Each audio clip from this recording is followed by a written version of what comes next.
स्वामी प्रसाद मौर्य के तीखे बयान हो या फिर उनका राष्ट्रीय महासचिव के पद से इस्तीफा देना, सपा और अखिलेश के लिए उन्होंने मुश्किलें ही खड़ी की हैं।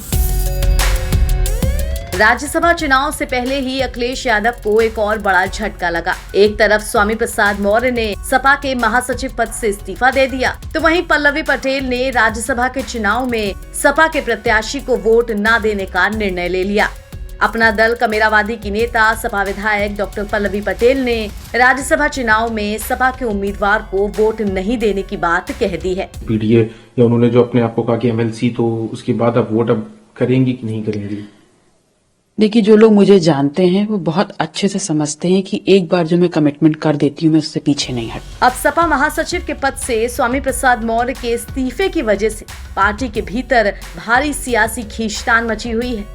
इस बीच पूर्व मंत्री और सपा नेता राम गोविंद चौधरी स्वामी प्रसाद मौर्य के पक्ष में उतर आए हैं। राम गोविंद चौधरी ने स्वामी प्रसाद मौर्य के समर्थन में सपा अध्यक्ष अखिलेश यादव को पत्र लिखा। उन्होंने अखिलेश से मांग की कि स्वामी प्रसाद का इस्तीफा स्वीकार न किया जाए। राम गोविंद ने अपने पत्र में ये भी कहा कि जो भी फैसला आप करेंगे उसे मैं आपकी राय मानकर ये पत्र भूल जाऊंगा। हालांकि आगे क्या होगा अभी इस पर फैसला अखिलेश को लेना बाकी है। समाजवादी पार्टी लोकसभा चुनाव से पहले किसी भी तरह का जोखिम नहीं उठाना चाहती। शायद इसीलिए स्वामी प्रसाद मौर्य के राष्ट्रीय महासचिव पद से इस्तीफा देने के एक ही दिन बाद उन्हें मनाने की कवायद भी पुराने नेता और पूर्व मंत्री राम गोविंद चौधरी ने शुरू कर दी।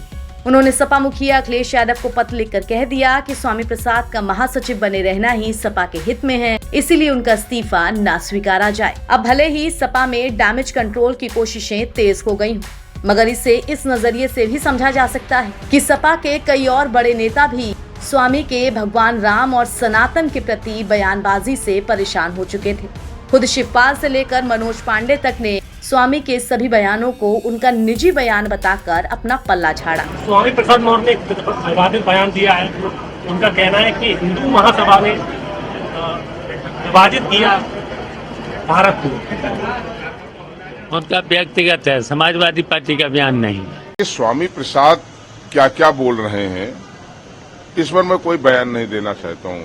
जिस व्यक्ति का खुद का मानसिक संतुलन ठीक ना हो वो व्यक्ति ऐसे ही बयान देता रहता है। कई बार पार्टी ने उनको कहा, लेकिन विक्षिप्त आदमी को उसके लिए जब उस शब्दों का नहीं सुनना है, वो पार्टी के निर्देश को नहीं सुनना है, तो उसके लिए कोई कुछ नहीं कर सकता। उधर स्वामी प्रसाद अपनी प्रेस कॉन्फ्रेंस में ये बात कह चुके हैं कि गेंद अब अखिलेश के पाले में है। मैंने तो अभी केवल पार्टी महासचिव पद से इस्तीफा दिया है। जैसा निर्णय वो लेते हैं उसके मुताबिक ही आगे फैसला होगा। कुछ छुटवैये नेता आए गए दिन जिनकी हैसियत एक भी वोट समाजवादी पार्टी में बढ़ाने की नहीं है, दिलाने की नहीं है, वो मेरी बात पर अनाप शनाप बयानबाजी करते हैं। राष्ट्रीय अध्यक्ष से मैंने इसको मौखिक रूप से भी अवगत कराया और कल इसी बार पर एतराज रखते हुए मैंने इस्तीफा पत्र भी सौंपा। अब गेंद राष्ट्रीय अध्यक्ष के पाले में है। यानी स्वामी को लेकर सपा नेताओं में दो अलग अलग तरह की राय और अखिलेश के लिए अब अपनी पार्टी को संभालना एक टेढ़ी खीर जैसा है। एनबीटी ऑनलाइन की रिपोर्ट।